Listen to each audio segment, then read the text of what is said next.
Bonjour, dans cette présentation, je vais essayer de proposer une correction d'un examen final en programmation orientée objet avec Java et en conception orientée objet avec UML qui concerne la filière ingénierie data science et cloud computing de l'INSA de Oujda.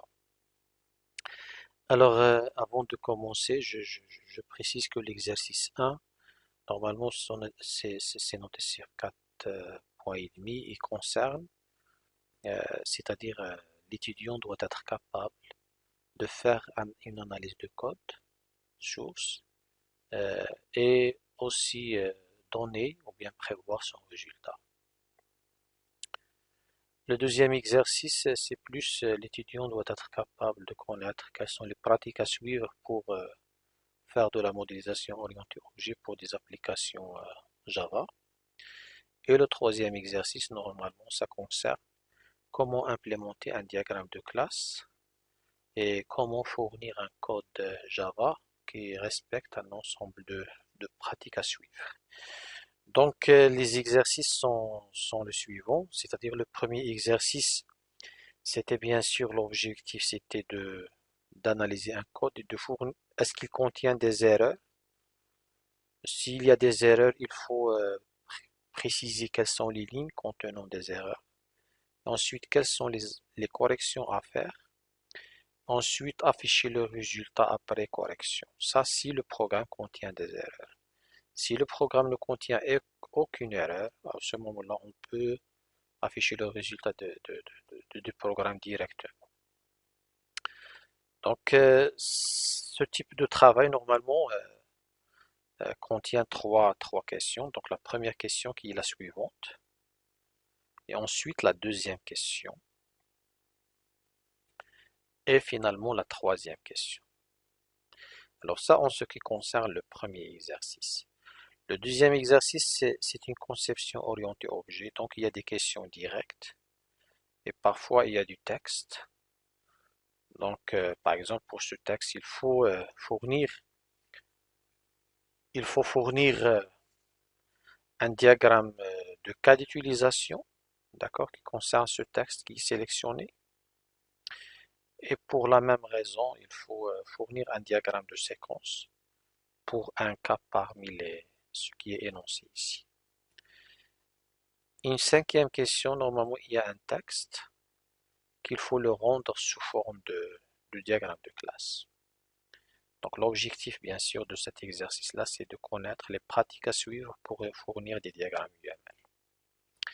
Alors le troisième exercice, un diagramme de classe est fourni. Donc l'étudiant est amené déjà à savoir quelles sont les règles, les pratiques à suivre pour implémenter un diagramme de classe. Bien sûr, ce texte-là, ce n'est qu'un ensemble de précisions qu'il faut d'accord, suivre pour bien respecter les étapes à suivre pour écrire le code source. Finalement, ça c'est un programme d'accord, de test. Une fois le code source écrit, si on va avoir un programme de test, le résultat suivant sera affiché. C'est-à-dire, on peut se baser sur ce résultat-là pour finalement écrire le code d'une manière très précise, parce que nous avons tous les éléments nécessaires et les règles à suivre pour écrire le code Java d'une manière très précise. Alors, pour apporter des corrections, donc je vais commencer bien sûr par le premier exercice. Et vers la fin de la présentation, je vais essayer de mentionner quelques erreurs à éviter. Et aussi, je vais améliorer cette présentation par des explications détaillées qui concernent des questions. Par contre, maintenant, je vais essayer d'être bref et donner directement les résultats qu'il faut avoir. Alors, pour la première question, donc, la question est-ce que il faut, quel est le résultat fourni par ce code source? Donc, s'il n'a pas de problème, voilà ce qu'il faut faire. S'il a de problème, voilà les étapes à suivre. Alors, en ce qui concerne ce code source-là, donc il y a déjà la classe number, donc ici il n'y a pas de problème, il y a un attribut, il y a un constructeur qui initialise la valeur value. Ensuite, la redéfinition de la méthode toString euh, qui retourne directement à une chaîne de caractères, la valeur suivie d'un vide. Ensuite, il y a une classe question 1 qui contient une méthode main qui est bien écrite, la syntaxe elle est respectée. Donc cette classe-là, elle est exécutable. Une fois l'exécutée, on va bien sûr aller vers la ligne 10, on va créer une référence. Jusqu'à présent, il n'y a pas de problème dans la ligne 10. Par contre, une fois aller vers la ligne 11, on est en train d'essayer de pointer sur une zone qui n'existe pas. C'est-à-dire ici, on a une erreur de type nil pointer exception. C'est-à-dire dans la ligne 11, on a bien sûr le programme contient des erreurs. Alors, et la première erreur, ça concerne la ligne 11. Donc, il y a l'erreur de type nil pointer exception. D'accord? Donc ici, c'est une erreur. Donc ça, c'est la première erreur. Donc pour corriger cette erreur déjà, donc on peut, la ligne 10, la ligne 10, donc doit devenir de la manière suivante. C'est-à-dire, je vais tout simplement porter cette ligne-là et je vais mettre numbers égale à new. Et puisque celle-là, normalement, c'est une liste et on connaît comment initialiser des listes. Donc ici, égal à new quoi? Il y a array list. Donc il y a des étudiants normalement qui font new list, ça c'est très mauvais parce que list c'est une interface, c'est pas instanciable. Donc ça c'est la proposition de la correction. Donc la ligne 10 peut devenir ainsi. Donc par la suite, si je vais aller vers la ligne 11, il n'y a pas de souci parce que je passe bien. Et si je vois que j'ai une liste de numbers, donc ici je passe number, new number 4, il y a le constructeur et tout avec paramètres, donc il n'y a pas de souci pour cette ligne 11. Maintenant, bien sûr, après la mise en place de la ligne 10, c'est-à-dire après initialisation de la liste. Donc maintenant la ligne 11 ça marche, la ligne 12 ça marche, mais dans la ligne 13, il y a un souci parce que le type ne correspond pas. Parce que le type ici, j'attends un number, j'attends une référence number, comme le cas ici de la ligne 12. Donc la ligne 13 aussi, d'accord, la ligne 13, le type passé à add, à la méthode add ne correspond pas. Ne correspond pas. Donc c'est ça l'erreur. Alors la correction proposée, c'est-à-dire dans la ligne 13, dans la ligne 13, qu'est-ce qu'il faut faire? Donc dans la ligne 13, il faut mettre numbers.add. Et ici, comme le cas de la ligne 12 et 11, new number, d'accord? Et si on souhaite passer 3, on va faire ceci. Donc voilà. Donc maintenant, le résultat, après correction, il va fournir 4, parce que je vais ajouter ces éléments dans cet ordre-là. Donc je vais, c'est-à-dire, il va ajouter 4 à la tête du tableau, et le 2 et par la suite le 3 vers la fin. Donc voilà. Donc ici, bien sûr, le résultat après correction, je vais avoir ce résultat. Donc ceci, ça concerne la première question. Si je passe à la deuxième question, donc ce programme-là, normalement, donc il y a une classe qui s'appelle complexe, qui a deux attributs, R et I, donc il n'y a pas de problème. Il y a un constructeur avec paramètres qui essaie d'initialiser ces attributs-là, il n'y a pas de problème. Il y a la méthode toString qui retourne cette forme. Alors maintenant, je préfère bien sûr créer dans la classe question 2, il y a une méthode main dans laquelle je vais mettre un tableau de 3 cases. Donc je préfère créer ici un tableau de 3 cases. D'accord, donc je vais créer un tableau de 3 cases, si vous voulez, je vais le mettre ici en bas. Donc ce tableau-là, il a 3 références, d'accord? Donc la première référence euh, il y a le premier indice plutôt. Donc le premier indice c'est 0. Donc je vais rapidement dessiner ça. Donc rapidement, je vais mettre ici l'indice 1 et ici vers la fin il y a l'indice 2. Donc jusqu'à présent, c'est-à-dire euh, jusqu'à la ligne 10, donc jusqu'à la ligne 10, j'ai ce résultat-là. C'est-à-dire j'ai créé dans la mémoire un tableau qui contient 3 cases. Par la suite, je vais créer une référence C1 qui a été initialisée avec succès, il n'y a pas de problème parce que j'ai le constructeur avec paramètres. La même chose pour C2. Donc je vais essayer de créer ces deux zones mémoire. Soit pour C1, la première zone qui contient deux nombres, d'accord? Donc le premier nombre qui contient deux petites zones, parce que la zone de R et la zone de I. Ça va se faire de cette manière. Donc j'ai la première référence, cette référence elle s'appelle C1, donc je vais copier-coller ça rapidement et je vais mettre ici C1. Voilà, donc je vais mettre C1. La même manière, donc ça c'est le résultat de complexe C1 égale à new complexe 1,1. Alors ici, qu'est-ce que je vais mettre? Dans R, je vais mettre 1 et dans I, je vais mettre 1. Alors ici, j'ai deux entiers à mettre dans ces zones-là. La même chose pour C2. Donc pour C2, je vais mettre, ici c'est une référence. Ça sont une référence normalement qui est sous forme d'adresse, par exemple, je sais pas, 3, 4, 5, 6, par exemple, c'est une adresse.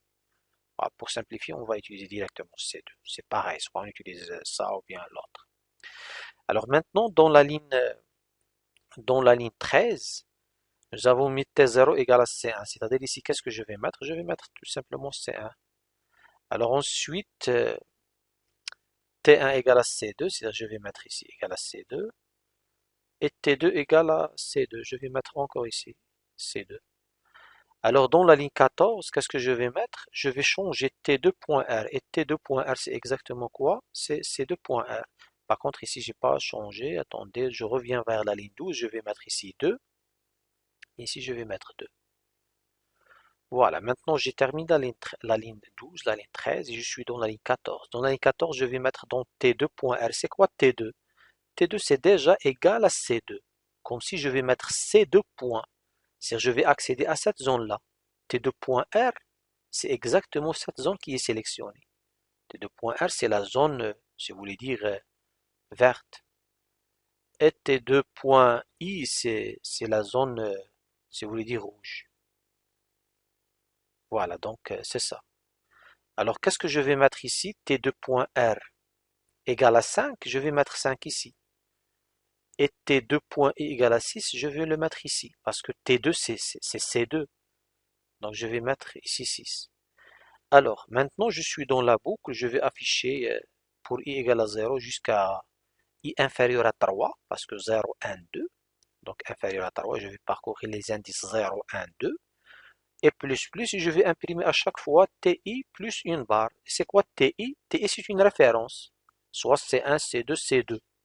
C'est ça exactement normalement.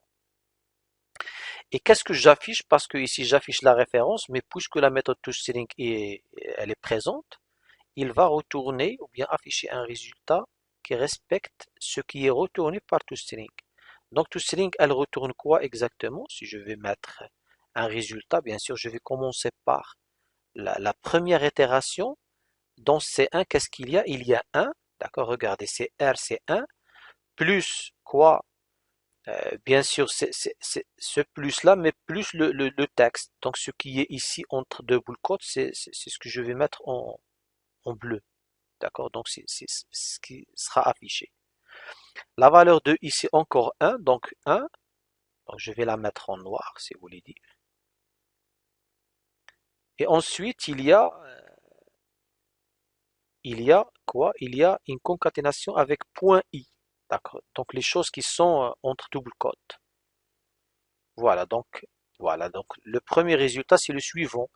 Et je termine par une barre. D'accord? La barre c'est celle-là. D'accord? C'est celle-là.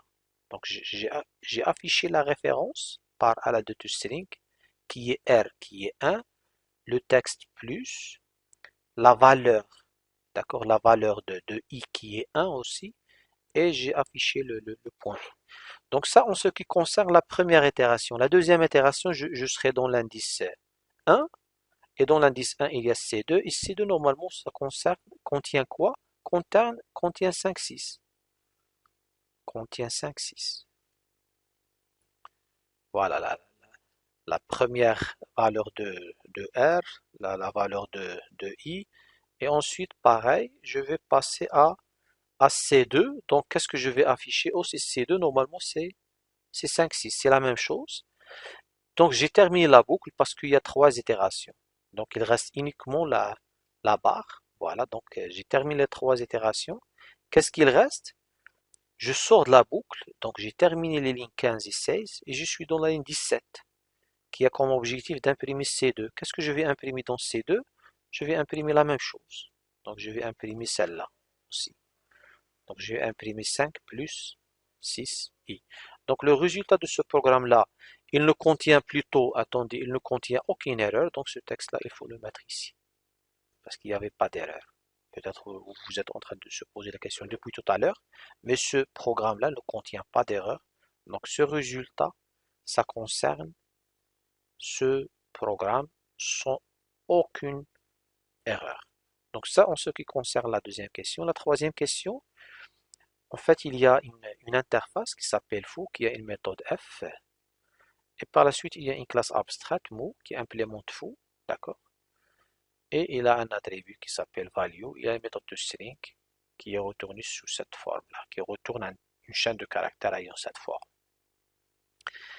Alors, ce qui est important, la classe mou est abstraite. Elle n'est pas obligée de redéfinir la méthode qui appartient à l'interface. Alors, je passe à la classe do. Elle est en mou, d'accord? Donc, cette classe, elle est une classe abstraite. Donc, elle doit, puisque cette classe do, elle est concrète, elle n'est pas abstraite. Donc, elle doit redéfinir toutes les méthodes qui sont abstraites, soit qui appartiennent à la classe abstraite, mou, ou bien à l'interface, puisque cette méthode f n'a pas été implémentée par mou. Donc, elle doit être implémentée par do. Puisque f, ça concerne mou, et si elle n'est pas redéfinie, alors ça va concerner do. D'accord? Donc, je dois redéfinir la méthode f. Et ici, en tant que proposition, j'ai le choix de l'implémenter. J'ai deux solutions possibles, soit de l'implémenter dans mou, la classe abstraite, ou bien dans la classe do. Alors ça, c'est la première erreur, puisque f n'est pas implémenté. Il faut l'implémenter soit dans la classe mou, ou bien dans la classe do. Alors, maintenant, ça c'est la première erreur. Il y a des erreurs bien sûr. Le programme contient des erreurs. Donc la correction, les lignes des erreurs, à quel niveau? Déjà, elle se trouve au niveau de la ligne 8. D'accord? Puisque la classe mou, elle n'a pas implémenté. Elle n'est pas obligée de le faire, mais je peux le faire. J'ai le choix de le mettre ici. Mais c'est pas une erreur. Mais l'erreur sera déclarée au niveau de la ligne 8. Mais comme solution, soit l'implémenter dans do ou bien dans mou. Alors je vais l'implémenter dans la ligne 8, c'est-à-dire à partir de, je vais l'implémenter dans la classe do, c'est-à-dire après la ligne 10, après la ligne 10, on ajoute la ligne suivante. On ajoute la ligne suivante. Voilà. Euh, Normalement, la ligne de l'erreur, si vous voulez dire, la ligne d'erreur, c'est la ligne 8, d'accord? Mais la correction à faire, c'est après, par exemple, après ligne 8, après ligne plutôt 10, après ligne 10, on ajoute, voilà. Et je vais ajouter la méthode f, elle est void, donc c'est override, vous pouvez ajouter ça, override.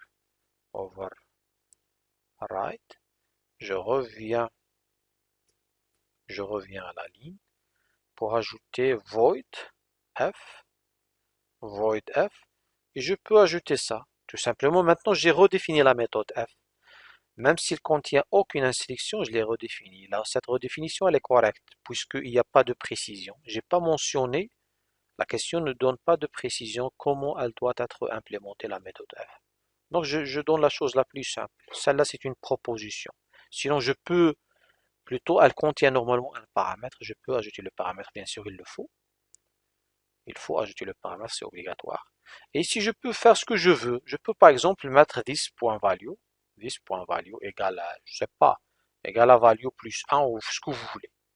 D'accord? Donc, je peux faire ceci, mais je ne suis pas obligé. Donc, le résultat à afficher, ça dépend de cette ligne, qu'est-ce que vous allez mettre. Je préfère ne rien mettre dans un premier temps. Alors, maintenant, on a dépassé, jusqu'à présent, il n'y a pas de problème dans la ligne 8, d'accord, puisqu'on a redéfini la méthode. Alors, on va maintenant vers la question 3, puisque la question do maintenant, la classe do, elle est correcte. Je vais aller vers question 3, il y a le main, il y a une référence, la création d'un objet new do, et le constructeur IA à surcharger.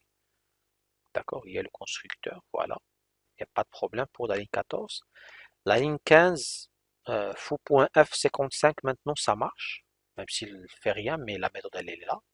Mais dans la ligne 16, si vous avez constaté, j'appelle la référence, elle est de quel type? Elle est de type foo. Mais foo normalement ne contient pas de G. D'accord? Donc ici, j'appelle sur foo le G.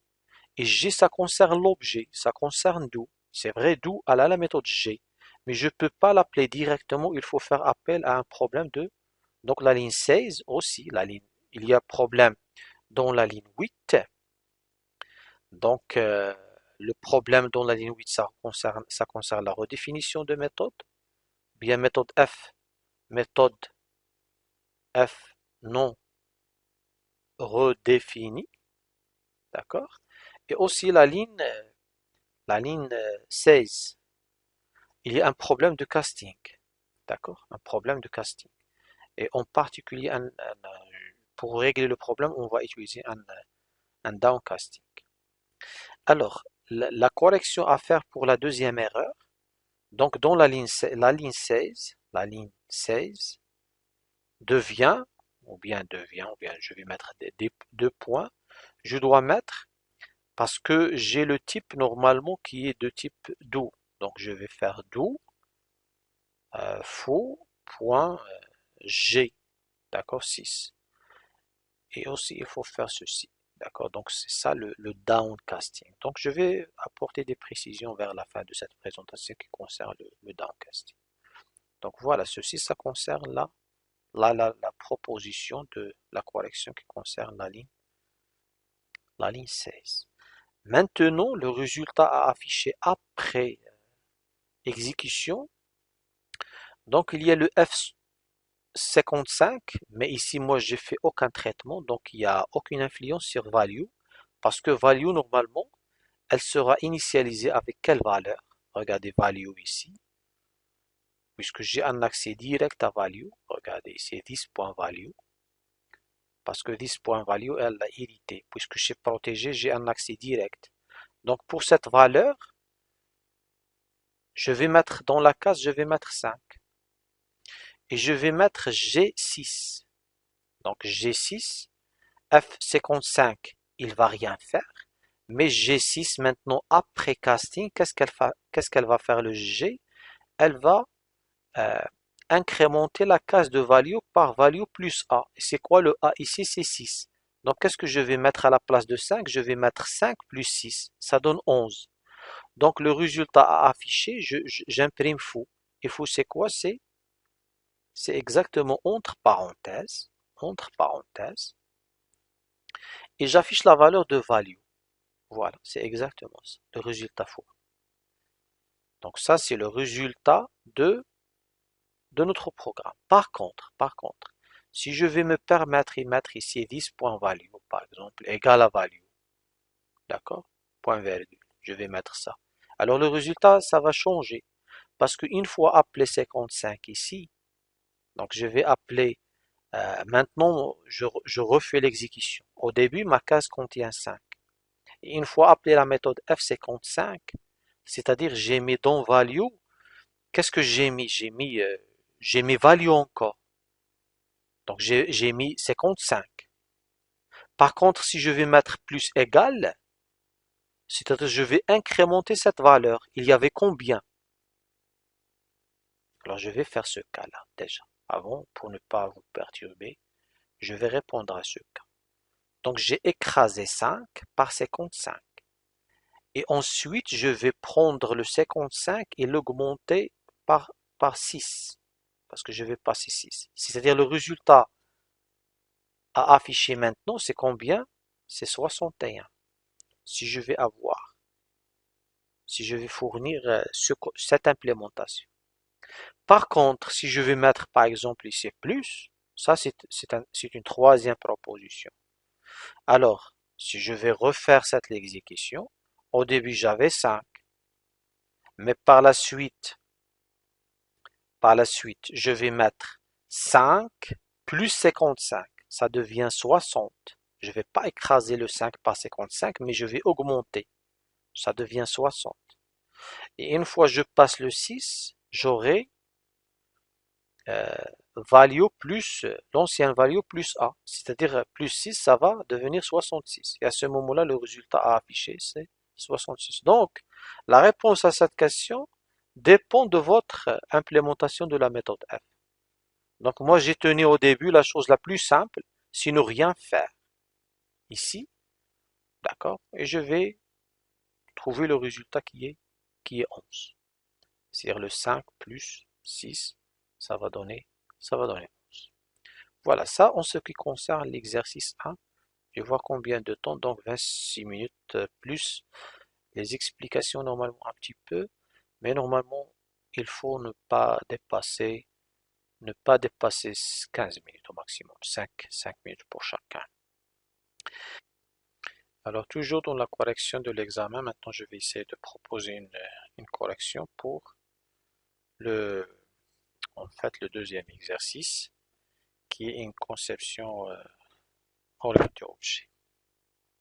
Alors ici, il y a des questions de cours, donc je vais essayer de prendre cette première partie, donc les 3 premières questions. Donc je vais essayer de leur apporter des réponses. Donc la première question, je vais essayer d'être très bref dans les réponses. Alors il y a la première question, donc je vais essayer de proposer une correction. C'est quoi? Alors quel est le lien entre un diagramme de cas d'utilisation et un diagramme de séquence? Donc tout simplement un diagramme de séquence. Euh, euh, il peut ou bien peut fournir des détails pour un cas. D'accord? Ce qui est important pour un cas d'utilisation. C'est pas pour le diagramme de cas, pour un cas d'utilisation. D'accord? Finalement, aussi je peux dire, montrer, un diagramme de séquence peut fournir des détails pour un cas d'utilisation ou bien montrer les interactions. Je peux aussi écrire ça. Les interactions à faire entre l'acteur et le système pour réaliser, d'accord, un cas. Voilà, ce sont deux propositions. Si vous allez les mettre les deux, c'est bien. Si vous allez mettre une, c'est bien aussi. Alors ça, en ce qui concerne la première question. La deuxième question, c'est quel est le lien entre un diagramme de cas d'utilisation et un diagramme de classe. Alors le lien qui peut exister ici, donc pour un cas d'utilisation, je peux, donc un diagramme de classe montre les données à gérer, ou bien à gérer, je vais dire, ou bien à utiliser encore, pour, pour réaliser un cas. Vers la fin de la démonstration, vers la fin de cette présentation, je vais essayer de vous donner des exemples. Ou bien je peux utiliser même ce diagramme de classe. Par exemple, ici,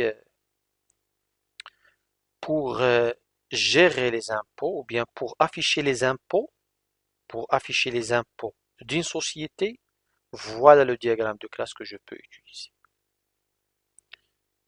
Donc voilà. Alors, ça en ce qui concerne la relation, bien le lien entre diagramme de cas d'utilisation et diagramme de classe. Maintenant, dans un diagramme de séquence, euh, quelle est la différence entre un message synchrone et un message asynchrone? Alors, un message synchrone oblige, d'accord, la ligne de vie émettrice, émettrice de requête, émettrice, comment ça s'écrit? Émettrice de T, je pense. Émettrice, voilà. Émettrice d'attendre la réponse du destinataire. Destinataire, d'accord? Donc c'est ça finalement le message synchrone. Le message asynchrone, le message synchrone, euh, la ligne de vie, donc un message asynchrone, pour un message, je vais écrire pour un message asynchrone, la ligne de vie, d'accord, la ligne de vie, émettrice de message, je vais dire émettrice de quoi? Bien sûr de message, c'est-à-dire le message synchrone. La ligne de vie émettrice de message n'est pas obligée, d'accord? N'est pas obligée d'attendre la réponse. Voilà, n'est pas obligé d'attendre, d'attendre la réponse. Voilà. Donc ce sont les principales définitions entre, ou bien la différence entre un message synchrone et un message asynchrone. Alors ensuite, il y a, ça c'est les trois premières questions. Maintenant, on va aller vers la quatrième question, dans laquelle on est amené, bien sûr, à réaliser un diagramme de cas. Voilà, donc les trois sont, c'est bon. Voilà, ça c'est 4. Alors, bien sûr, une banque, l'objectif c'est déjà c'est proposer un diagramme de cas d'utilisation qui concerne l'application impôt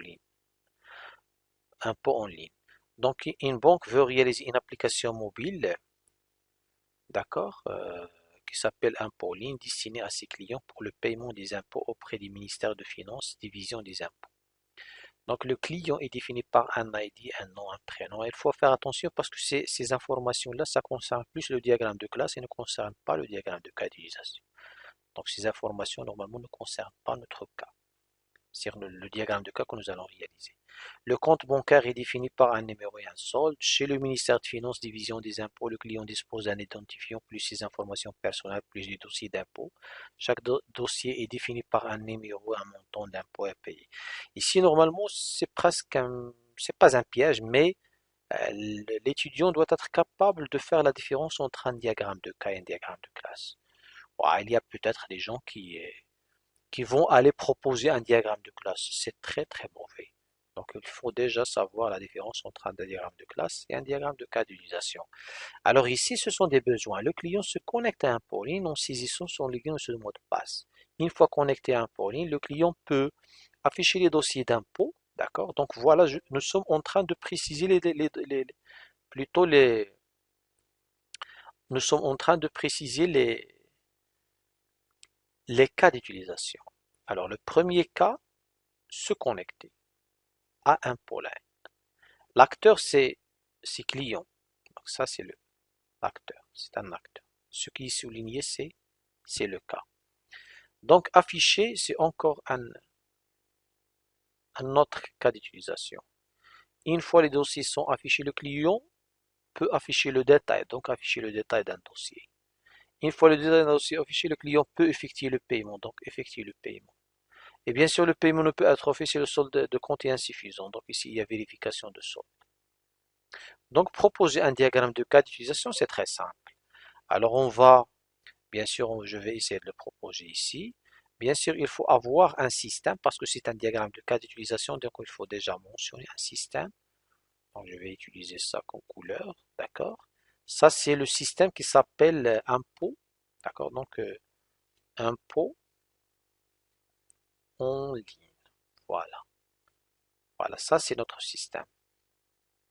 C'est le système à réaliser. Ensuite, il y a des cas. Il y a l'acteur déjà que je vais essayer de l'amener à partir d'ici. Donc, user, je vais mettre user. Je vais mettre image. Je vais prendre ce premier par exemple. Voilà, je vais mettre ceci et je vais mettre ça. Donc ça, c'est un symbole d'acteur que je peux utiliser. Donc voilà, ça c'est client, d'accord? Mais il faut l'accompagner par le texte pour plus de précision, de préférence. Donc client, voilà. Le client, qu'est-ce qu'il est capable de faire? Il est capable de, parce qu'il faut, déjà, il y a des gens qui font ceci, qui font ceci, se connecter. Ça c'est mauvais, c'est pas bien. D'accord? Pourquoi? Parce que l'objectif de l'application, c'est pas de se connecter. C'est pas un cas de base. En général, se connecter, c'est un cas d'inclusion. Parce que ici, c'est marqué bien que pour afficher, il faut, d'accord? Ou bien une fois connecté, le client peut afficher, d'accord? Mais l'objectif, c'est afficher les dossiers, c'est pas se connecter. Parce que si vous allez le mettre comme cas de base, c'est pas un objectif de l'application. L'objectif, c'est afficher dossier, d'accord? Voilà, je vais afficher les dossiers, mais pour afficher les dossiers, il faut qu'on soit connecté. D'accord? Voilà, donc afficher dossier, il faut se connecter. Voilà, se connecter. Donc se connecter, c'est un cas d'inclusion. Je vais le mettre ici. Donc comme cas d'inclusion, mais attention, le cas d'inclusion, normalement, c'est la ligne doit être normalement non continue, d'accord? Donc la ligne, c'est pas un trait continu, mais discontinu. Et ici, il faut bien mettre le stéréotype. Donc ça, c'est obligatoire, le stéréotype include, qui, qui, qui concerne cette relation. Voilà, ça c'est pour afficher les dossiers. Si je reviens ici, je trouve, donc il y a afficher les dossiers, d'accord. Il y a le détail d'un dossier. Le détail d'un dossier, quand est-ce qu'il sera affiché? Une fois les dossiers sont affichés, je peux, parce que c'est une extension, donc je peux afficher les dossiers, donc je peux afficher le détail d'un dossier. Donc afficher détail, de préférence, écrire un texte pour qu'il n'y ait pas de confusion. Afficher détail dossier, voilà. Et je vais le mettre comme cas d'extension. Donc le cas d'extension, je vais le mettre sous cette manière-là. Voilà, je vais mettre ceci. Voilà, et voilà. Donc je vais mettre ici extend. Attention au sens des flèches. C'est important, sinon vous allez inverser le sens de votre diagramme. Extends. Voilà. Donc ici, c'est un cas d'extension. Je reviens ici vers le texte. Une fois, alors une fois voilà, le client peut effectuer le paiement. D'accord? Donc, une fois le détail d'un dossier affiché, le client peut effectuer le paiement. Donc, je vais aller vers effectuer paiement. D'accord?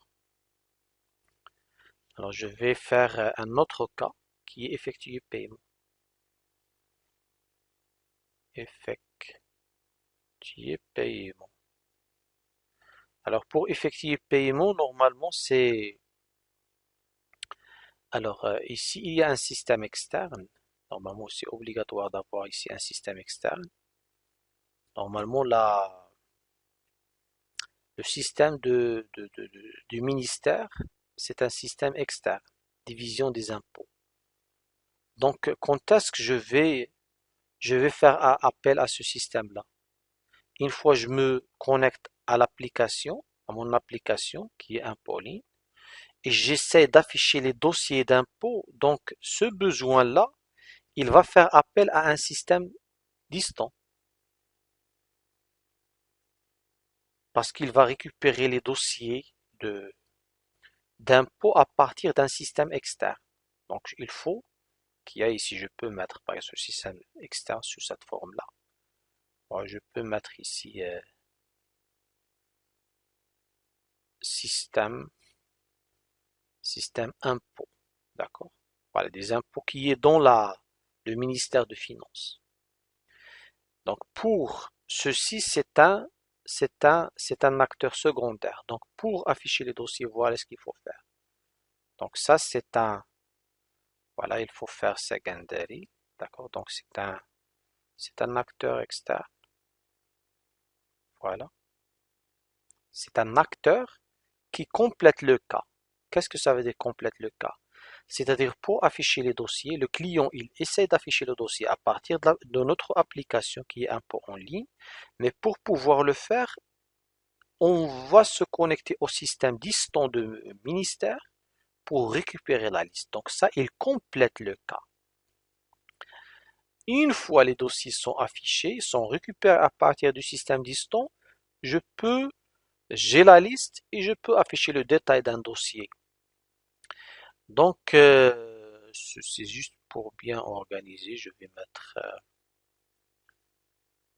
mettre ça ici, d'accord? Voilà, je vais mettre ça ici, je vais mettre ça,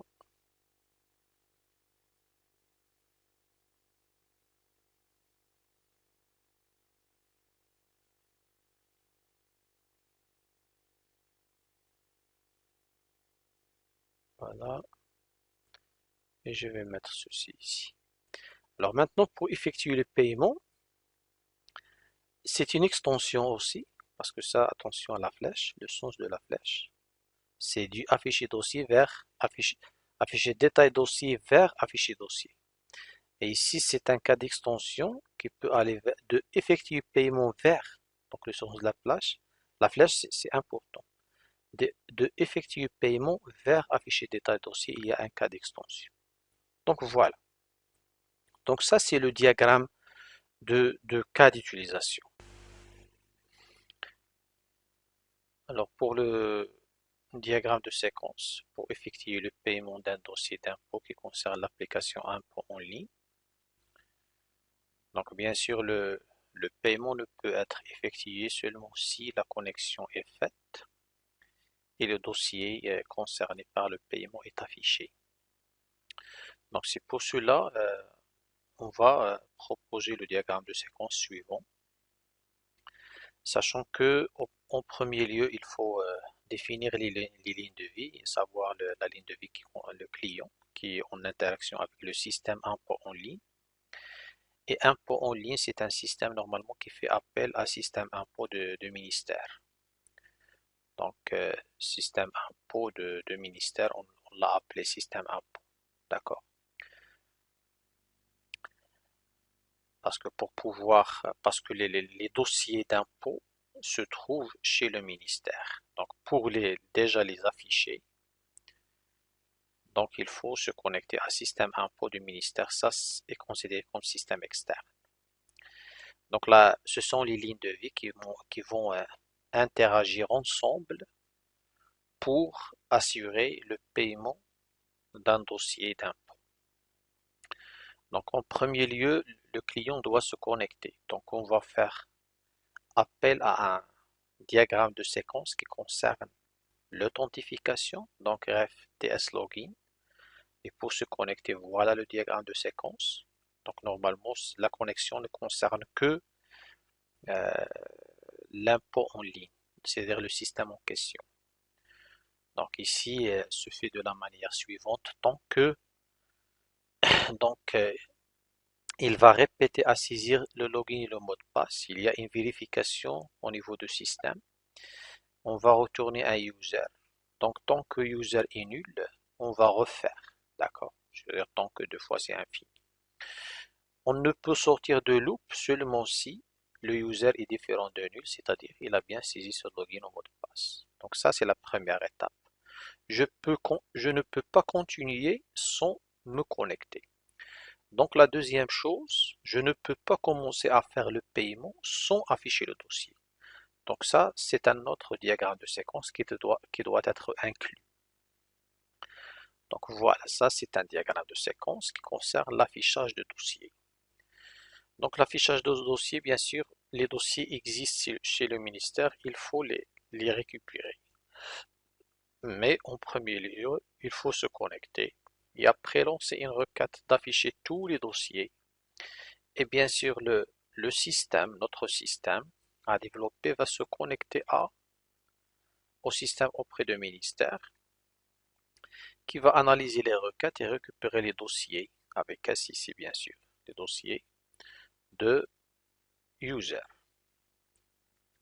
Donc une fois ces dossiers sont récupérés, ils vont être affichés chez l'utilisateur. Et après, il va sélectionner un dossier, d'accord, un seul dossier, sélectionner un seul dossier, et ce dossier va être sélectionné. Ça en ce qui concerne l'affichage de détails d'un seul dossier. Donc vers la fin, le résultat observable est obtenu, c'est-à-dire le dossier est bien affiché.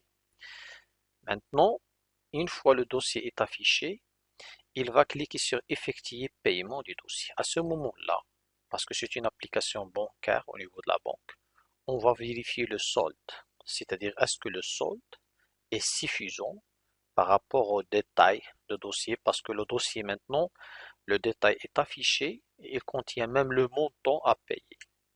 Donc on va vérifier en fonction de ce montant-là, on va vérifier le solde. Donc on a selon le résultat de la vérification. Si le solde est suffisant, on va afficher un formulaire dans lequel, qui concerne le paiement, dans lequel l'utilisateur il va saisir un identifiant. Bien sûr, plus des informations de paiement, plus identifiant paiement ici. D'accord, bien identifiant client, plus des détails, plus dossier.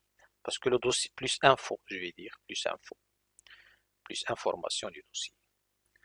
Parce que dans l'énoncé, normalement, le client, vous voyez, chez le ministère des Finances, le client dispose d'un identifiant plus ses informations personnelles, plus des dossiers d'impôt. Donc ici, je vais peut-être ajouter ici comme information identifiant paiement, plus info, plus dossier, plus le dossier T. Voilà, un dossier. Donc ces informations-là, non, normalement, sont, le dossier, je ne vais pas l'envoyer, d'accord? Je vais envoyer juste l'identifiant. Donc il va saisir l'identifiant plus information. Donc l'identifiant plus ces informations. Et ensuite, je vais envoyer vers le système parce que je vais cliquer sur payer et je vais envoyer le dossier plus le montant plus information personnelle, plus identifiant plus information personnelle. Donc identifiant ID plus info, d'accord, plus le dossier qui contient le montant. Et je souhaitais normalement mettre le montant à part parce que c'est important. Donc toutes ces informations seront envoyées sur le système d'impôt chez le ministère des Finances. Et puisque le montant c'est déjà valide, il va mettre à jour le dossier, c'est-à-dire il va le mentionner comme payé chez le système d'impôt de ministère. Et il va renvoyer un message de confirmation. Et ce message de confirmation, peut-être il va être préparé de manière à l'afficher au client. Sinon, c'est-à-dire cette ligne-là, ça concerne le else, c'est-à-dire si le solde est insuffisant, à ce moment-là, un message d'erreur est affiché, solde insuffisant. Donc ceci, normalement, concerne une proposition qui concerne le diagramme de séquence pour effectuer le paiement d'un dossier. Pour faire le paiement, on doit être connecté, on doit afficher les détails, on va commencer le processus de paiement.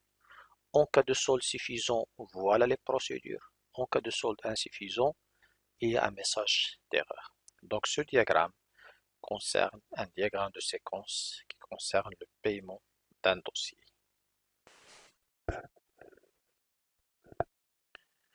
Alors toujours dans la correction de l'examen final, dans le troisième exercice, il y a un diagramme de classe à implémenter.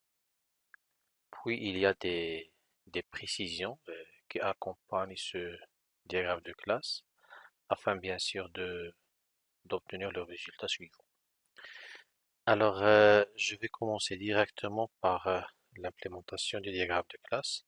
Et je commence par cette première classe qui est société, qui a deux attributs privés qui sont ID et raison sociale. Donc tout simplement, on peut faire classe, sachant que le main ou bien le programme principal, je l'ai déjà copié parce que il faut répondre à l'exercice de manière à, une fois vous avez ce programme, il faut assurer le résultat suivant. Donc je commence par la classe société qui a deux attributs privés qui sont l'ID, de type langue j'imagine, ID, et ensuite une chaîne de caractères, raison sociale. Alors ça c'est la première classe, puis elle a un constructeur avec paramètres, donc public société, langue, donc langue ID, puis string, je vais mettre rs, je vais mettre 10.id égale à id, et 10 points parce que le constructeur doit initialiser les attributs, donc raison sociale égale à rs. Ensuite, il y a impôt, get impôt. Pourquoi? Parce que déjà, société a là une collection d'impôts. D'accord? Donc, la société doit avoir une collection d'impôts. Donc, parmi les attributs. Donc, private. Une collection, je vais utiliser liste. D'impôts. D'impôts avec S. Impôts. Impôts égale new array list. Donc, il faut directement faire new array list pour éviter le nil pointer exception. Et ici, normalement, on va faire alors, impôt. Donc, la classe impôt, normalement, elle doit exister. Je vais la mettre. Classe impôt. Classe impôt. Et voilà, la classe impôt, elle est là. Donc, ensuite, il y a impôt, get impôt. Alors, dans la société, il y a une société, il y a une méthode qui retourne impôt. Alors, qui retourne un enregistrement impôt. Donc, dans les précisions, la méthode getImpôt retourne un enregistrement impôt qui correspond à année à partir de la liste des impôts. Alors, je vais bien sûr impôt get impôt qui reçoit année en paramètre et qui retourne une impôt, bien un enregistrement impôt. Alors, return nul jusqu'à présent, je vais mettre. D'accord. Alors, pour retourner, parce que ici, il y a une liste d'impôts qui correspond à un ensemble d'années. Donc, c'est une liste. Il faut tout simplement parcourir cette liste-là parce qu'il y a plusieurs enregistrements impôts dans cette collection. Donc, je vais l'appeler impôt. Dans la liste impôts, parce que je vais la parcourir. Et je vais faire if, c'est-à-dire impôt, d'accord, point get année, parce que par la suite, je vais avoir dans impôt, je vais avoir année et total impôt. Donc, je vais les mettre ici. Private int année et private double total impôt. Et bien sûr, je vais avoir une méthode qui est getAnnée parce que j'ai besoin de getAnnée. GetAnnée qui retourne un entier. Return année. Donc ici, if impôt.getAnnée égale année. Donc tout simplement, on va faire return impôt. Sachant que ici c'est une boucle, Je parcours toutes les impôts qui sont dans la liste impôts. Une fois trouvé l'impôt qui correspond à l'année, je vais le retourner, sortir de la boucle et aussi sortir de la fonction en retournant impôt correspondant. Sinon, s'il parcourt toute la liste et trouve aucun enregistrement qui correspond à l'année, à ce moment-là, je dois retourner nul. Ici, returner, c'est obligatoire, sinon il va signaler une erreur parce que finalement, on ne sait jamais que la fonction ne trouve aucun impôt qui correspond à année. Donc à ce moment-là, elle doit retourner quoi? Bien sûr, elle doit retourner nul. Donc ce return nul est important. Donc ça, en ce qui concerne getImpôt. Et par la suite, il y a dans il y a aussi add impôt. Donc add impôt, c'est très simple. Donc tout simplement, elle est public void add impôt qui reçoit un enregistrement impôt et qui l'ajoute à la collection d'impôt, point A d'impôt. Donc celle-là, c'est tout simplement c'est cette instruction. Ensuite, qu'est-ce qu'il reste? Il y a toString, il y a la méthode toString. Donc on peut mettre override.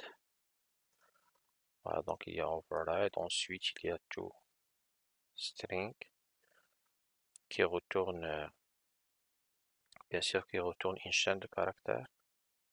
Cette méthode est redéfinie à partir de la classe object. Pourquoi? Parce que déjà la classe société, parce qu'elle hérite d'aucune classe, donc elle hérite automatiquement de la classe object. Donc elle doit retourner quoi?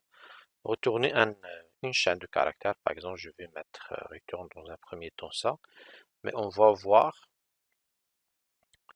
Alors ici, je vais mettre public toString. Voilà, public string toString. Alors ensuite, on va voir qu'est-ce qu'elle doit retourner. La méthode toString, donc retourne l'ID et la raison sociale de la société. Et ici, on va voir l'affichage, elle l'affiche de cette manière-là, c'est-à-dire l'ID tiré et la raison sociale. Donc, on va faire l'ID, d'accord, plus peut-être ça, plus la raison sociale. Donc, c'est ça le return. Alors ensuite, on va aller vers la classe impôt pour la compléter. Donc, la classe impôt contient déjà deux attributs, à savoir l'année et le total. Et ensuite un constructeur avec année. Donc public impôt et contient un constructeur qui contient en paramètre année pour initialiser l'attribut année. Donc ça d'une part, d'autre part, il y a la méthode add et la méthode getAnnée, elle est déjà faite. Il y a la méthode toString. Donc pour add dossier dans la liste des dossiers parce que impôt contient une collection de dossiers. Donc je vais utiliser liste aussi. Dans impôt, on a liste de dossiers. De dossiers, bien sûr, la classe dossier doit exister. Voilà, je vais la mettre de cette manière-là. Donc je vais mettre dossier ici avec S. De préférence, utiliser dossier avec S. Pourquoi? Parce que ça correspond à une collection, un ensemble de dossiers. Directement, pour éviter les null pointer exception, je vais mettre new array list. Voilà. Et je vais faire ceci. Ensuite, il y a la méthode add. La méthode add ici, c'est très simple. Donc public void add qui reçoit en paramètre un dossier qui s'appelle D et je peux mettre directement dossier .add D.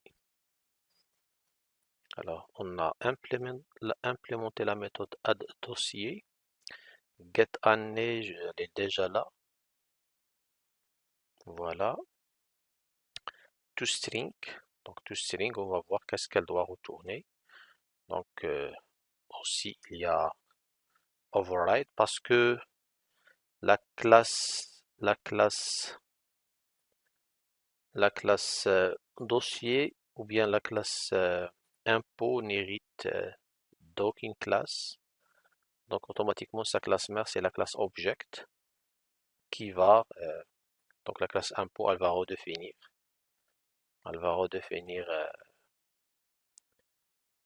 la méthode toString. Donc public toString, public string, toString, et ici return quelque chose final. Donc qu'est-ce qu'elle va retourner? On va voir les précisions. Donc dans la classe imp pour la méthode add, on l'a déjà fait, elle ajoute un dossier à la liste des dossiers d'enregistrement impôt. Et la méthode toString retourne le détail de la liste des dossiers voire exécution. C'est-à-dire la méthode toString retourne tous ces dossiers là, même le total normal. Elle retourne toutes ces choses-là. Mais parmi les choses, il y a des... D'accord? Il y a la méthode toString normalement même de dossier. Donc on va voir par la suite la méthode toString de dossier. D'accord? Donc pour la classe dossier, donc il y a calculer montant, mais il faut voir tout le diagramme de classe parce que ici normalement c'est lié. D'accord? Donc pour afficher un dossier, on peut soit afficher un dossier de véhicule ou bien afficher un dossier de revenus par le biais de la méthode toString. Donc il faut savoir comment redéfinir la méthode dossier véhicule et redéfinir la méthode toString de dossier revenu. C'est pour cela, donc je vais continuer sur cette partie-là avant de retourner à toString. Voilà, donc on va laisser ça comme ça. Et je vais bien sûr mettre dans la classe dossier, il y a un ID. Donc il y a un ID private, long ID. Il y a aussi montant qui est de type abstract. Ah, non, c'est pas abstract, c'est protected plutôt. Protected. Ce signe-là, normalement, correspond à protected. Double. Montant. Et ensuite, il y a un constructeur qui est dossier. Donc, public.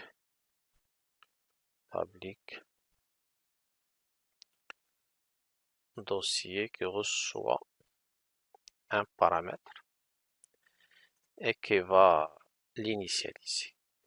Parce qu'une classe abstraite, normalement la classe dossier c'est abstract.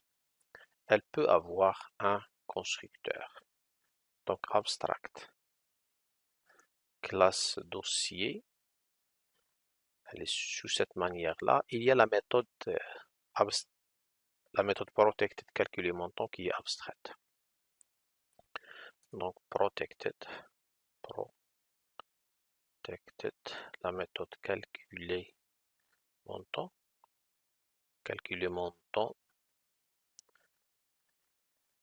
Voilà qui est abstraite et elle est de type void.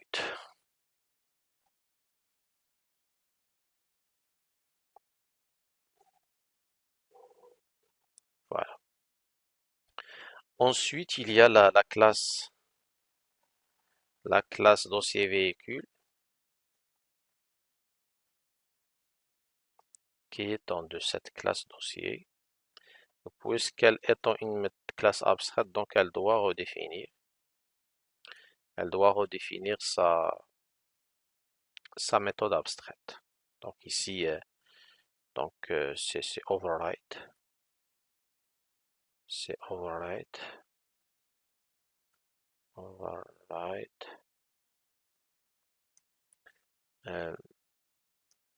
Override quoi? Override calculer montant. Donc protected, elle va garder la même signature sauf abstract. Sauf le mot-clé abstract. Void, protected void, calculer montant. Voilà. Et je vais faire ceci. Donc ici, il y a un calculer montant.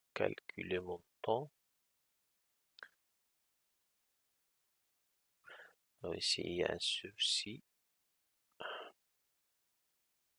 Alors, protected void, calculer montant. On doit s'assurer ce qu'on a bien.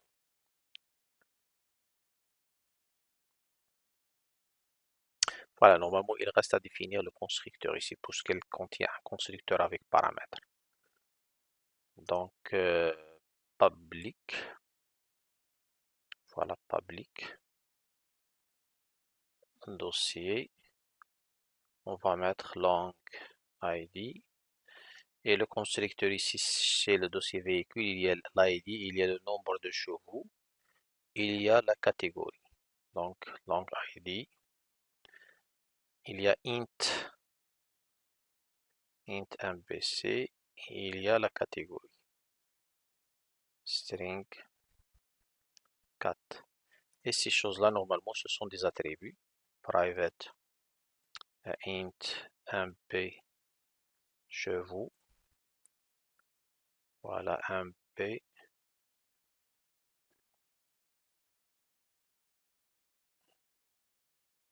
Voilà, chevaux.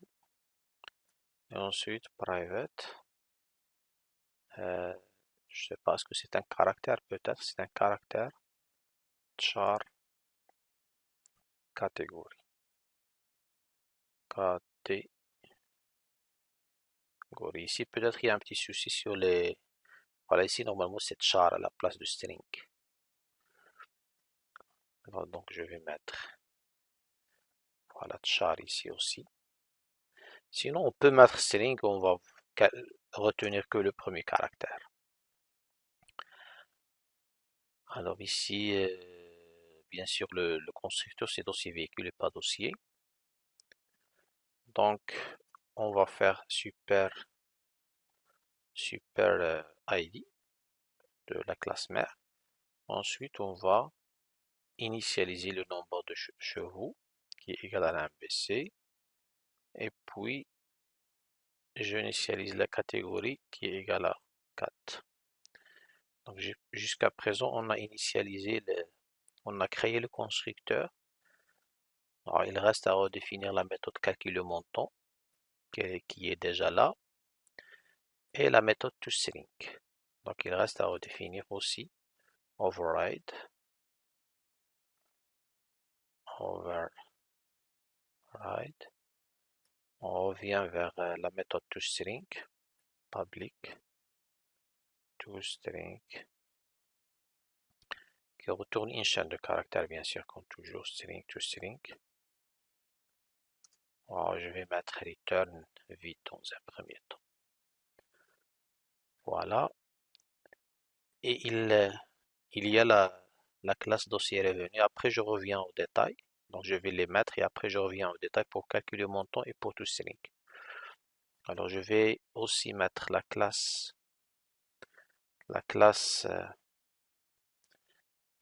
dossier revenu qui, bien sûr, qui étend la classe dossier selon le diagramme de classe, bien sûr. Donc, ici, pareil, je vais mettre public dossier revenu, c'est le constructeur qui contient l'ID bien sûr. Aussi contient quoi? Il contient le chiffre d'affaires qui est CA, donc private double CA. Donc ici je vais mettre double CA et je vais mettre super parce que c'est le constructeur de la classe mère, super ID et puis this.ca égale à CA. Donc ici, je suis en train de réutiliser le constructeur de la classe mère. Ça, c'est important. Pourquoi? Parce que ID, c'est un attribut de la classe mère et qui est logiquement hérité à partir de dans les classes filles. Donc, qu'est-ce qu'il reste ici? Il reste à redéfinir la méthode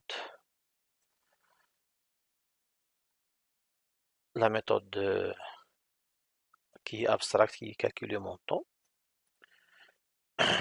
Donc, il y a la signature protected void calculer montant. Et voilà, on va voir comment calculer le montant. Bien sûr, tout à l'heure, ça c'est O. Non, ça c'est O. Voilà. Alors, qu'est-ce qu'il reste? Je vais aller dans les précisions maintenant. Il y a aussi la méthode toString. Donc, override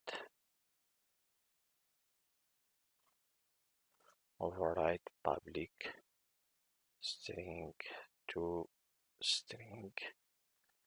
Et je vais faire un return vide dans un premier temps. Et je vais voir les détails. Alors maintenant, je vais commencer par calculer mon temps dans la classe dossier véhicule. Donc dans dossier véhicule, la méthode toString retourne les détails d'un dossier sous la forme véhicule E, d'accord? Je vais commencer par la classe toString. Donc elle retourne véhicule E, E c'est la catégorie, c'est un caractère. C chevaux, 6 c'est le nombre de chevaux et CH ce n'est qu'une chaîne de caractères constante. Virgule, le montant, donc ici il y a un montant dans, euh, dans chaque classe. Donc je vais voir est-ce qu'il y a déjà un attribut montant. Donc voilà, le montant il est irrité et il est directement visible dans les classes filles. Donc je vais l'afficher.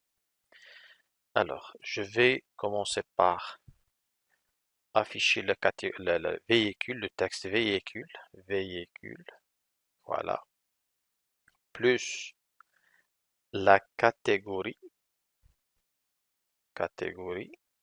donc véhicule espace, la catégorie elle est où? Normalement c'est,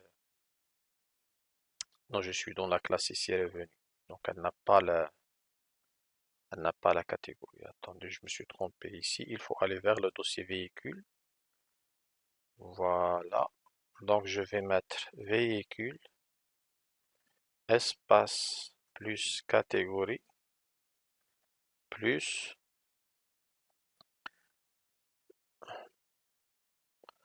le nombre de chevaux, plus un espace, plus un espace, plus le nombre de chevaux, plus un espace, plus CH. Donc jusqu'à présent, je retourne véhicule, par exemple E, c'est chevaux, il reste virgule et le reste. Donc je vais mettre virgule et je vais écrire le texte montant, et je vais mettre deux points le montant. Donc je vais mettre deux points plus le montant à afficher qui est directement visible dans les classes. Donc ça c'est return de la classe toString, plutôt de la méthode toString de la classe dossier véhicule. Pareil, dans la classe toString de la classe dossier revenu, donc on va l'afficher sous cette forme. Donc la méthode toString retourne le détail d'un dossier sous la forme 15% de revenu, machin. Donc ce montant-là, c'est qui est le chiffre d'affaires. Normalement, le revenu, c'est le chiffre d'affaires. Le chiffre d'affaires qui est CA, et ça, c'est calculé à partir de cette règle. Alors, donc je vais commencer par afficher 15%. D'accord, 15% c'est un texte. D'accord, de quoi? De chiffre d'affaires. Ici alors dossier véhicule. Je suis dans quelle classe ici? Je suis dans voilà, donc il y a un chiffre d'affaires qui s'appelle CA+, donc return plus CA plus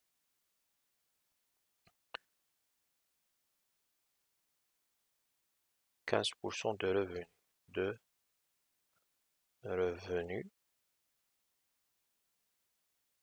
Voilà, deux points, et j'affiche le montant. Donc le montant, à calculer bien sûr par la suite. Alors maintenant, j'ai redéfini les méthodes toString, soit dans la classe dossier revenu, ou bien dans la classe dossier véhicule. Maintenant, je vais calculer les montants dans les deux classes. Je commence par celle-là qui est la plus simple, donc calculer montant de la classe euh, dossier, dossier revenu. Donc dans dossier revenu, qu'est-ce qu'il représente le montant?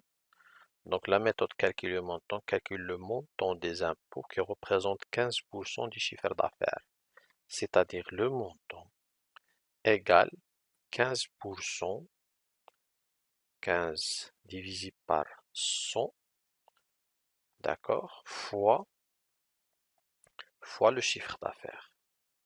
Donc tout simplement, c'est ça le montant ou bien comment est implémenter la méthode calcul le montant dans la classe dossier revenu. Maintenant, dans la classe dossier véhicule, donc la méthode est redéfinie de la manière suivante. Finalement, je dois calculer le montant égal quelque chose. Mais le montant normalement qui correspond à véhicule selon le tableau suivant. Donc la méthode calcule le montant selon le tableau ci-dessous, c'est celui-là. Donc il y a ici selon la catégorie, donc ici j'ai finalement des tests à faire.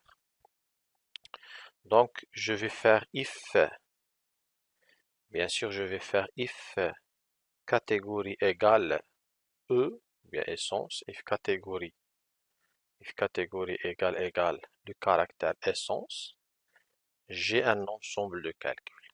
Sinon, if, d'accord, if catégorie égale à gasoil, G, comme ici, parce que dans l'affichage, il y a soit E, soit G. Essence, gasoil. Donc, parce que une fois je vais créer des dossiers, je les crée de ces manières-là. Regardez ici les types, comment ils sont. Comment ils sont initialisés pendant la création des dossiers, soit dossier revenu, soit dossier véhicule. Donc, je vais tester sur E et G. Alors, si l'essence, qu'est-ce que je vais avoir? Donc, je vais avoir ces montants-là. Si le nombre de chevaux est inférieur, c'est-à-dire déjà si la catégorie est essence, et si le nombre de chevaux est inférieur à 8, donc le montant égale à quoi? Égale à 350. Égale tout simplement 350. Je peux faire ici, voilà, je vais faire comme ça pour simplifier. Sinon, je vais faire des if-else. If-else, if-else, et ainsi de suite. Sinon, je peux faire aussi ça. Si je souhaite pas faire des if-else, je peux faire ici return. C'est-à-dire la condition est satisfaite. C'est-à-dire je suis déjà entré dans cette condition. Donc, c'est pas la peine de continuer à chercher dans le reste. Sinon, cette méthode-là, si je souhaite pas faire le else, moi je préfère cette manière-là. Sinon, si on va faire des if, else et ainsi de suite, donc on va les faire. Donc je vais garder ça comme ça. Alors, ensuite, il y a la deuxième condition. Le nombre de chevaux doit être supérieur ou égal à 8 et inférieur ou égal à 10. Donc, je vais faire supérieur ou égal à 8 et aussi le nombre de chevaux qui est inférieur ou égal à 10. Donc le montant est de combien? De 650. 650. Et je vais faire return. La troisième chose, donc je vais faire de 11 à 14. Donc ici je vais mettre 11. Ici je vais mettre 14. Et le montant bien sûr c'est 3000.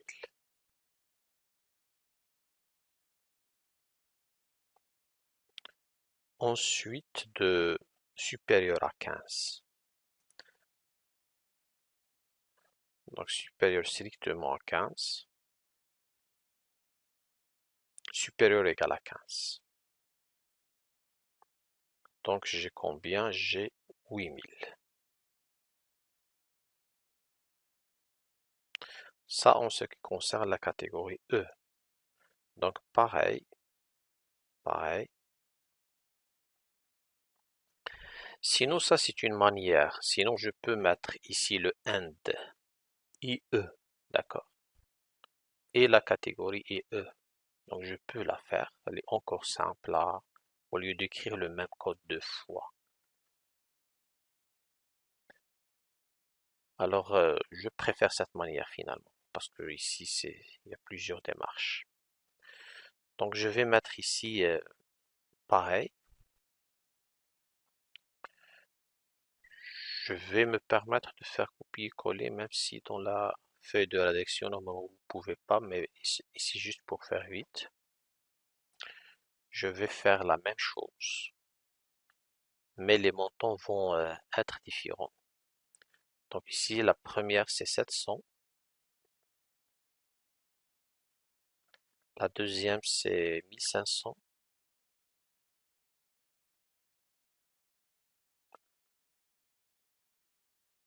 La troisième, c'est 6000. Et la quatrième, c'est 20 000. Voilà. Donc ici, j'ai calculé les deux montants. Maintenant, qu'est-ce qu'il reste dans le code source? Donc, il reste pratiquement toString de la classe dossier revenu et toString de la classe dossier véhicule. Je vais commencer par, sinon je l'ai déjà mise, je pense. Voilà, toString, je l'ai mise.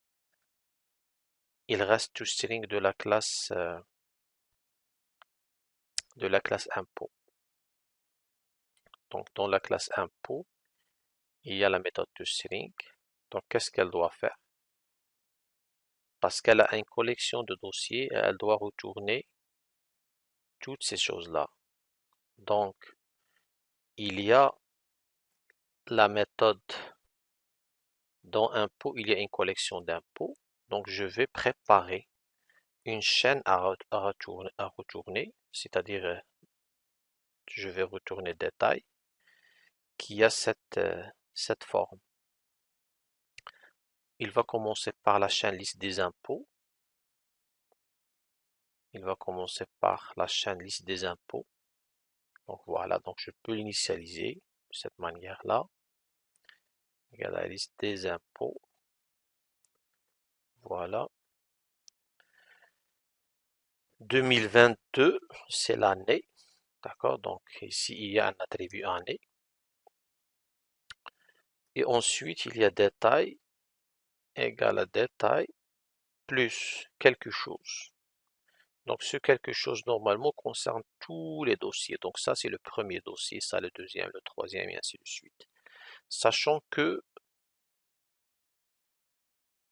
les impôts, elle a une collection des dossiers, donc il faut les parcourir tout simplement. Alors, il faut parcourir tous ces dossiers-là, for dossier D dans dossier, qui est là, d'accord, cette collection.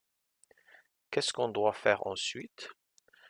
On doit concaténer détail plus D. Donc D, c'est déjà comme si on a fait D to string. C'est pareil, normal.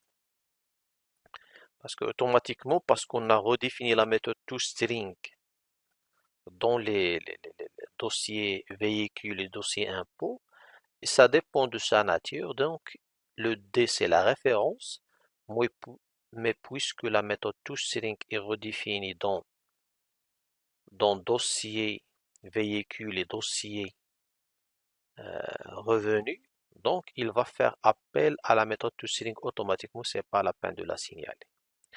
Donc maintenant, qu'est-ce qu'il reste? Il reste à ajouter la dernière ligne qui est le total. Donc le total, on n'a pas ici, je pense, Voilà, on a un total ici des impôts. Donc ce total d'impôts, c'est à chaque ajout, il sera incrémenté. Donc total impôt, je vais l'incrémenter parce qu'il y a un total impôt qu'on n'a pas encore utilisé. Donc ce total, à chaque incrémentation, il peut être incrémenté par des points get montant ou bien voilà donc le montant de dossier. Alors, euh, alors, donc point calcul montant ou bien dans le dossier il y a un montant. Donc tout simplement dans le dossier je vais me permettre de mettre une méthode return montant public double euh, get montant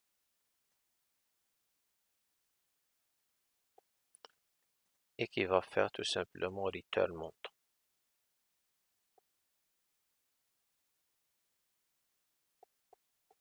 Donc je vais aller dans ici.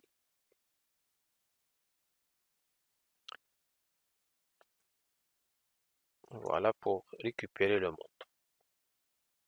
Donc il ajoutait bien sûr un total des impôts à chaque ajout. Mais normalement une fois créé le dossier, il faut calculer le montant. Il faut appeler la méthode calcul le montant. Quand est-ce que je peux l'appeler? Une fois bien sûr le dossier est créé. C'est-à-dire ici, de préférence, sachant que ceci normalement n'est pas demandé dans la feuille de rédaction, n'est pas demandé ces précisions-là. Alors, dans la rédaction, si vous allez juste répondre à ces questions-là, l'exercice va être considéré comme correct. Ici, on fait tout pourquoi? Pour avoir exactement le même résultat d'exécution.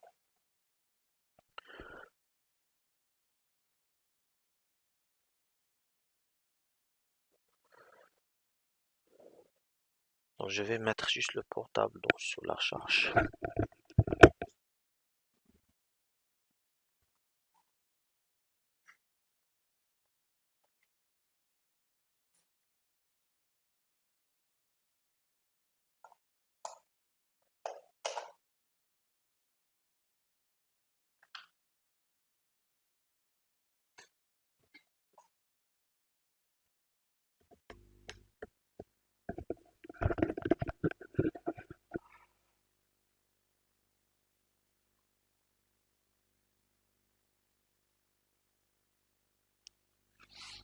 Donc, calculer montant sera appelé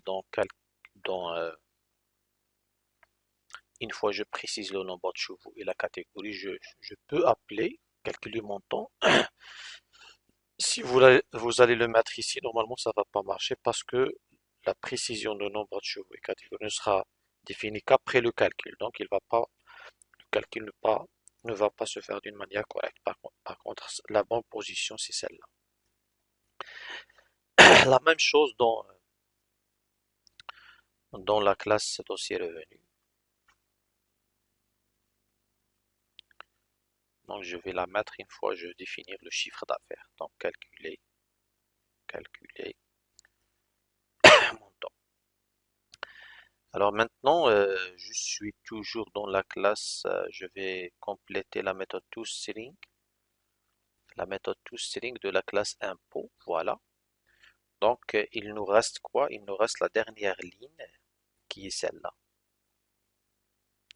Donc le total général. Donc ce total, euh, normalement, c'est celui-là, total impôt. Donc je vais mettre total, c'est-à-dire détail, plus total. Donc total et je vais mettre le total. Ici, une chose importante parce que la méthode toString, elle retourne une chaîne de caractères mais ne revient pas à la ligne. Donc ici, je vais à chaque fois, j'ajoute encore retourner à la ligne. Voilà, donc je retourne à la ligne à chaque ligne. Liste des impôts 22. Liste des impôts 22, je dois encore retourner à la ligne. Voilà, société SDC. Société SDC, elle est dans l'autre classe qui est la méthode, la classe qui est la classe société.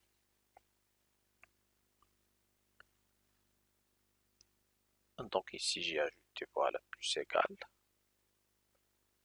Et finalement il y a return détail. Voilà, donc si vous avez déjà fait ça, c'est bien. Donc voilà le contenu de la méthode toString qui va assurer l'affichage de toute cette partie-là, à partir de liste des impôts jusqu'à la fin. Alors maintenant, parce que regardez ici, la chaîne qui est société, elle est affichée à part. D'accord? Donc maintenant, je vais vérifier. Voilà, le main, normalement, maintenant, il n'a aucun problème. Ici, on va exécuter.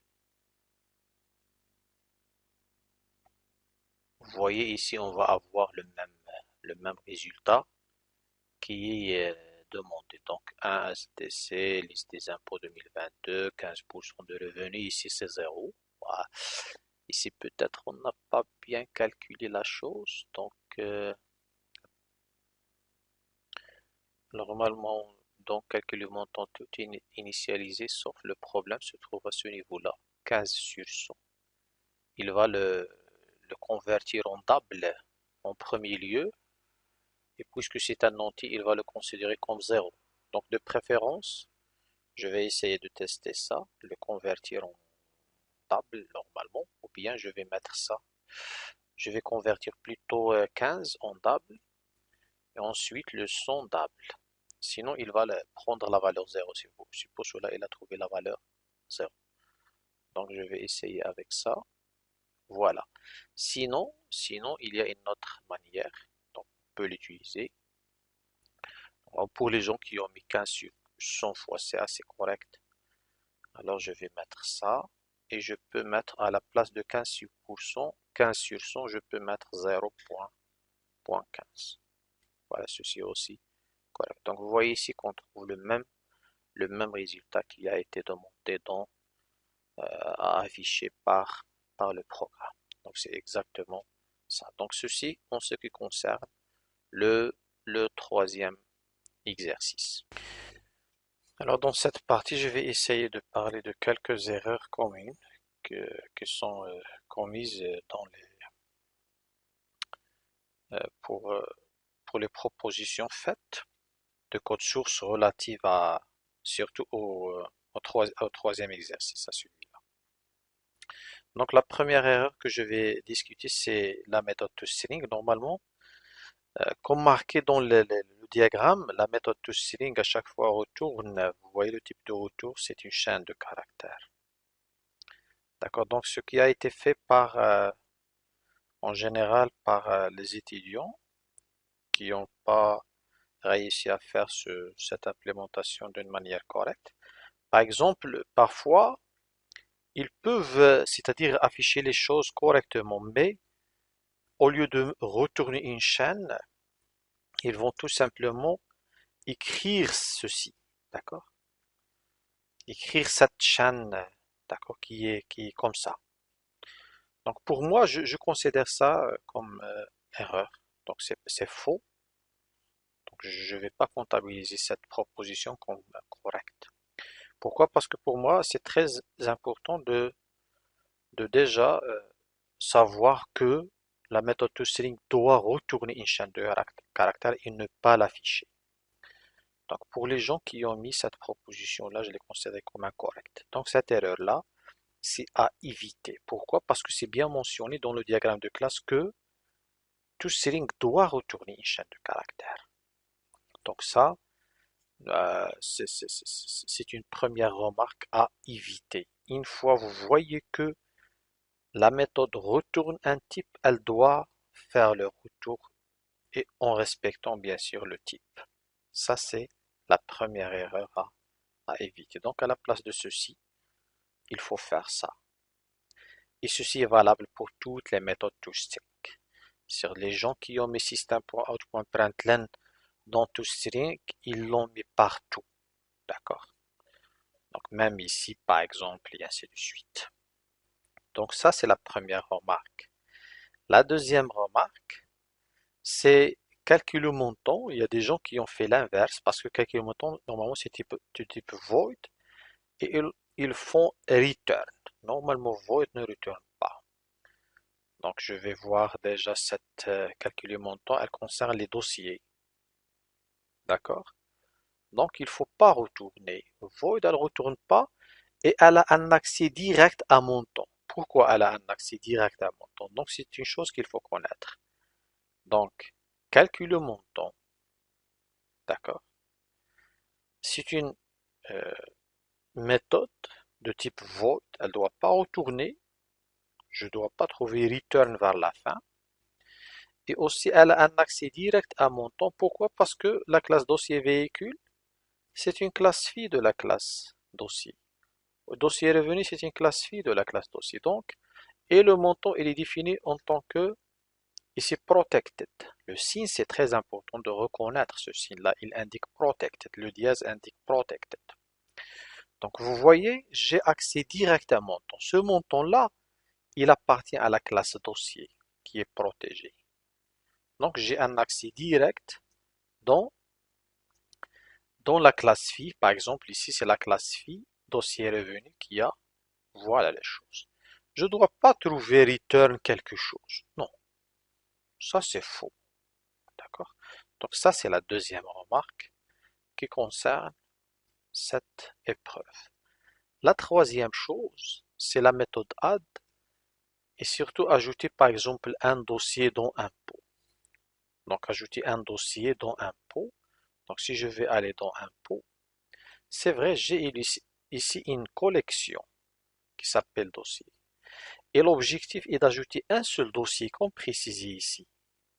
Comme précisé dans le texte, la méthode add ajoute un dossier. C'est bien écrit un dossier. Alors il y a des étudiants qui ont mis for. Je sais pas for. D'accord, je sais pas pourquoi ils ont mis ça. Dossier, par exemple D dans dossier. D'accord. Ah, je vais changer la référence par exemple. Si je vais mettre, je sais pas, DD. Et ils ont fait ceci.